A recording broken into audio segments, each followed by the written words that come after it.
This video is in response to Kaiser's request to review the Symphony desktop in a more detailed way, tailored to his specific needs. Okay, so what Kaiser wants to know is what are the basic things he should know about the Symphony desktop. At the same time, he wants to know how he can record with it and also how to stream with it. And so that's what I'm going to cover in this video. It's probably going to be in 3 parts. So the first part is going to focus on the device. This is the Symphony desktop by Apogee. Okay, Apogee Symphony desktop is compatible with both Mac and Windows. Okay, cool. So here are the basics. Okay, here's the body. It looks like this.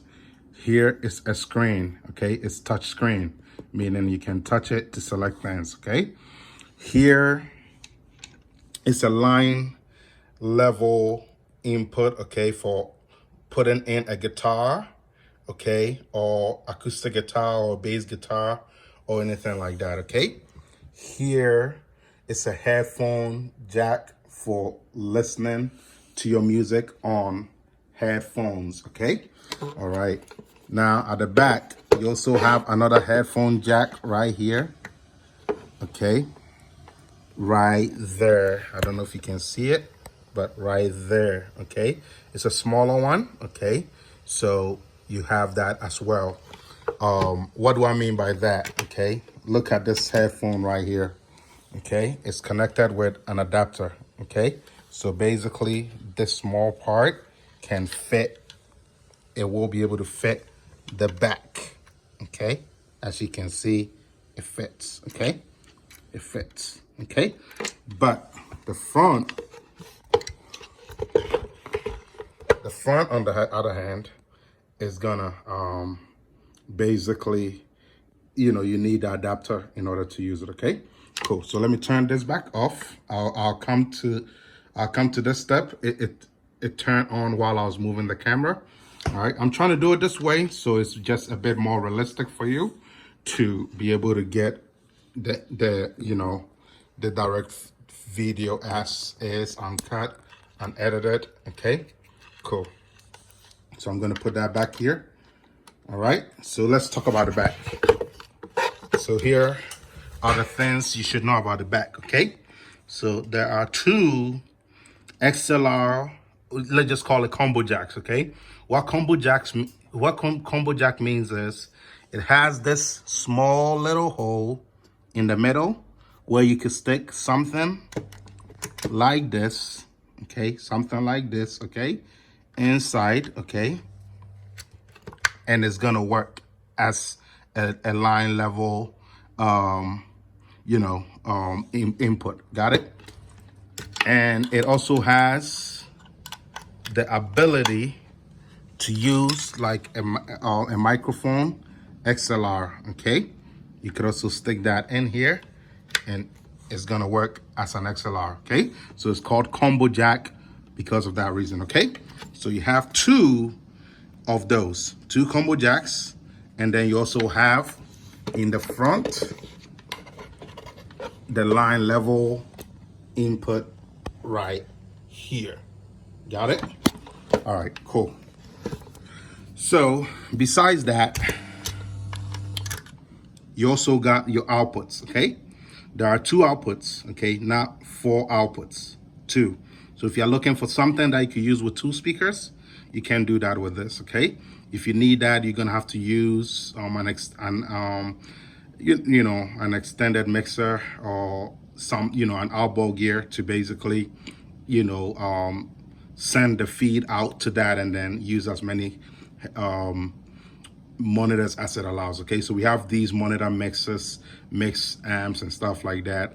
I don't know, I can't remember the exact names for those, but I know what they are. Okay, cool. So it allows you for 2. Okay, so I have 2 speakers. Well, I have a lot of speakers, but in this case I'm using this speaker and this speaker. This stands for left, this stands for right. Okay, so in this instance, if I want this color to go on the right, I'm gonna put it, actually, if I want this to go to the left, I'm gonna put this in the left. because I could hear it over here. And if I want this right here to go to the right, I'm gonna put it to the right, okay? And so now my speakers are connected to the output, okay? So that L and R stands for output, okay? Where you wanna hear your song from outside of your of your speakers and stuff like that, okay? Cool. Optical in and out is something that you don't need to really worry about. That's for, whenever you want to basically extend the channels and use elbow gear. Okay, don't worry too much about that. USB host is whenever you are doing firmware updates. If Apogee releases a new firmware and you need to update it so you can have the latest update, this is where that flash drive will go. And by that flash drive, what I mean is the Apogee approved flash drive, okay? I'm sure if you lose it, you'll probably be able to use any flash drive, but for now, what I do know is stick with your Apogee flash drive, okay? For firmware updates, it's gonna go right here whenever you need to do firmware updates, okay? Cool. So that's the basics of that. So we've explained the inputs, the combo jack inputs. We have explained the two main outs, left and right. We have explained the mini jack for the mini headphone jack. Okay, and we have explained a little bit of the optical in and out. You don't need to worry too much about that. USB host for firmware updates. And also you have this flash drive thing here that is going all the way from there to my Mac Mini. Okay, so I can have it connected to the computer, okay? And then here is the DC 9 to 16 volt 30 watt power jack where it's connected. Basically it's the power AC power adapter, okay? It's connected here and it's connected on the floor, okay? Cool. So that's everything you need to know about the gear in terms of the outside. So I have a microphone right here, okay? You wanted to know how you're gonna connect your microphone? Well, here's a microphone. Here is the other end of the microphone. I'm gonna put it in one. It doesn't matter if you put it in one or two, it doesn't matter. Well, let me ask you a question. What if you have a microphone that don't have XLR and it uses this? Well, that's why it's called combo jack. Use that line and put it in the middle, okay? Cool. If you have a guitar and you wanted to connect a guitar and a microphone, you can connect your microphone to one and your guitar to two, okay? Or vice versa, guitar to one and microphone to two. My advice is always connect your microphone to one and your instrument to two, okay? Similar to what the picture kind of shows here.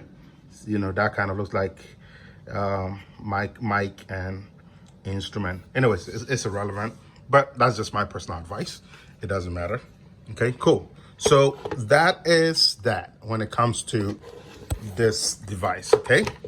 So that is the basics you need to know about this, okay? And everything you need to know. There's nothing on the side. There's nothing on the side. So this is how you connect your instruments to this device, okay? So this is the first part of the video. I don't want to make it too long. I want to make it very short. And so the next thing I'm going to talk about is how to power it on. And so I want to do that. I want to keep this video 10 minutes and under. So let's go ahead and do a few more steps, okay? So here, like I said, on here, we have the touch screen, okay? This is where you're going to be doing most of your work. At the same time, you also have the scroll knob, or however Apogee calls it, whatever it says, you have that. You can basically use it to scroll and select things. If you click it, it's gonna click and it's gonna select. Right now I click, so it's gonna power it on. So that's how you power the device on, okay? You click it to power on.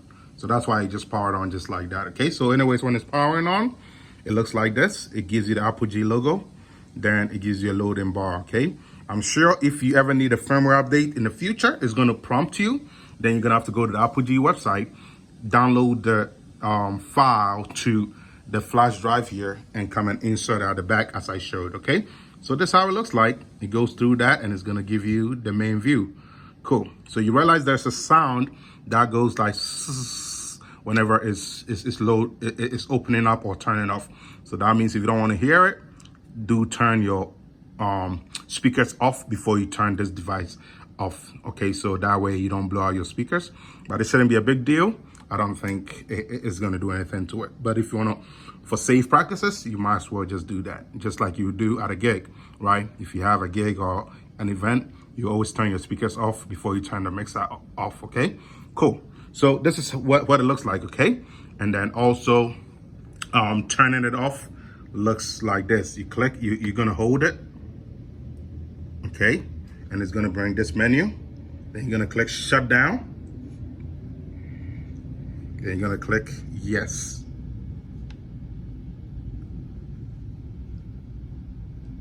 Okay, and it's gonna shut down. Okay, and again, power it on is just a simple click. Okay, so you power it on, simple click. Okay, but powering it off, you hold it, then you click shut down and you click yes. Make sense? Cool. So this is where I'm going to end this video. This is going to be just the first part of it. I'm going to do the second part, and in the second part, I'm going to talk to you about everything you need to know about the inside, the interface, anything within the interface inside. Okay, so I'm going to turn it off and turn it on for that part of the video. Okay, so this is just the part one. So in the part two, we are going to discuss the internal stuff, things that are inside here. Okay, cool. All right, well, thanks for watching, and I hope you this video helps you all. You guys have a good one. Bye-bye.